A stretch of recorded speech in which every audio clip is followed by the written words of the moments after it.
वो यह है कि जयचंद की एक पुत्री हुआ करती थी संयोगिता।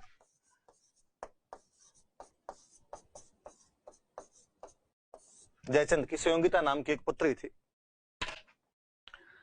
और ऐसा कहा जाता है कि संयोगिता पृथ्वीराज चौहान को प्यार करती थी। वह पृथ्वीराज चौहान पर फिदा थी और उससे शादी करना चाहती थी। जब उसके पिता जयचंद को यह बात पता चली तो कोई पिता इस बात को तो कैसे स्वीकार कर पाए कि उसकी पुत्री उसके दुश्मन से प्यार करती है। पर ऐसे में क्या किया जाए? पता चल जाए कि भाई वो अड़ी हुई कि मैं पृथ्वीराज से शादी करूंगा। गांव में घरों में हम इधर उधर आसपास में जब देखते हैं कि ऐसा कोई मैटर आता तो घर वालों को लगता है फटाफट और किस शादी कर दो। पर उस समय राजकुमारियों की यूं शादियां होती नहीं, कहते सममवर रचे जाते थे। तो राजा जयचंद ने एक सममवर का आयोजन किया। स्वयं खुद वर पति का चुनाव करेगी। भारत के तमाम राजकुमारों को पीले चावल भेजे गए कि अपने रिज्यूम के साथ में हाजिर हो। राजकुमारी संयोगिता सममवर में आप में से किसी एक वर का चयन करेगी। पृथ्वीराज चौहान को छोड़कर उस सममवर में पृथ्वीराज चौहान को बुलाया नहीं गया, बाकी सबको बुलाया गया। ऐसा भी कहा जाता है कि जयचंद इससे भी थोड़े आगे बढ़े और उन्होंने पृथ्वीराज चौहान की स्टेच्यू बनवाई। उस स्टेच्यू को वहां पर खड़ा कर दिया जहां पर गेट कीपर खड़ा होता है, जहां पर स्लीपर खोलते हैं लोग, चप्पलें खोलते हैं, जूते उतारते हैं आकर। इसके माध्यम से जयचंद ये संकेत देना चाहते थे, सिंबल देना चाहते थे, बताना चाहते थे कि पृथ्वीराज चौहान की औकात, उसकी हैसियत केवल मेरे गेट कीपर की है, राजकुमारी से शादी की बात तो बहुत दूर की है। बाकी सब राजकुमार पंडाल के अंदर बैठे हुए, पृथ्वीराज चौहान की बाहर मूर्ति खड़ी हुई। राजकुमारी संयोगिता के हाथ में वरमाला दी गई और उनको कहा गया कि ये तमाम राजकुमार जो है आप इनका परिचय प्राप्त कीजिए, इनमें से जो भी आपको पसंद आए उसके गले में वरमाला डाल दीजिए।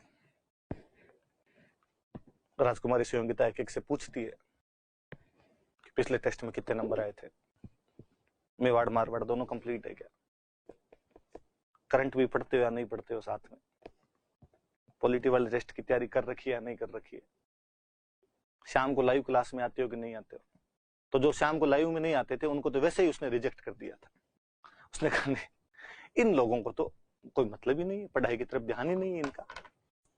फिर जो लाइव में भी आता था, जिसके टेस्ट में नंबर भी अच्छे आते थे, जो नोट्स भी खुद बनाता था, पीडीएफ का इंतजार नहीं करता था, हाँ जो पीडीएफ करते रहते थे उनको भी उसने रिजेक्ट कर दिया था। उसने कहा नहीं, इनमें से तो किसी आदमी को नहीं लूंगी। स्वावलंबन नाम की भी कोई चीज होती है और उसको कहते हैं पंडाल में कोई पसंद नहीं आया। उसने कहा सब निक में, सब में कमी है, कोई लाइव में नहीं आता होगा, कोई पीडीएफ मांगता होगा। और कहते हैं कि संयोगिता बाहर निकली और उसने पृथ्वीराज चौहान की जो स्टेच्यू लगी हुई थी उसके गले में माला डाल दी। आगे की कहानी कुछ यूं है कि इसी दौरान पृथ्वीराज चौहान अपनी आर्मी लिए हुए बाहर छुपा हुआ था, बाहर खड़ा था। संयोगिता पहले ही उसके पास मैसेज भेज चुकी होगी और पृथ्वीराज चौहान वहां से संयोगिता को लेकर अपने घोड़े पर फरार हो जाता है। जयचंद की सेना को जब पता चलता है, उसका पीछा करने की कोशिश करते हैं, तो पृथ्वीराज चौहान की सेना के खूब सारे लोग जगह जगह पर उनका मुकाबला करते हैं और अपने राजा को इतना समय देते हैं कि वो दिल्ली पहुंच जाए। तो पृथ्वीराज चौहान जयचंद की पुत्री को बलपूर्वक वहां स्वयंवर से लेकर आ जाता है और शादी कर लेता है उससे। तो संयोगिता जो कि जयचंद की बेटी थी, उसे भी इनके बीच का एक कारण माना जाता है। हालांकि फिर अपने ओझा जी हुए या बाकी जो भी इतिहासकार हुए तो उन्होंने कहा यार ये प्रेम कहानियां हैं, क्योंकि ऐसी कहानियां लोगों को अच्छी लगती है, इसलिए किसी ने ये कहानी ऐसी कोई गढ़ी और धीरे धीरे बातों के माध्यम से आगे बढ़ती चली गई।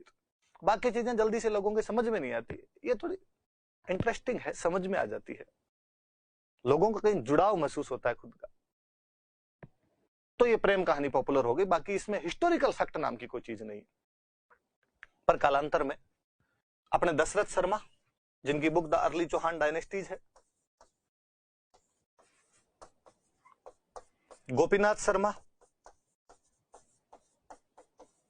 एक वो जिन्होंने बापा रावल की तुलना चार्ल्स मार्टेल के साथ में की थी, चिंतामणि विनायक वैद्य, इन सब ने इस प्रेम कहानी को स्वीकार किया है।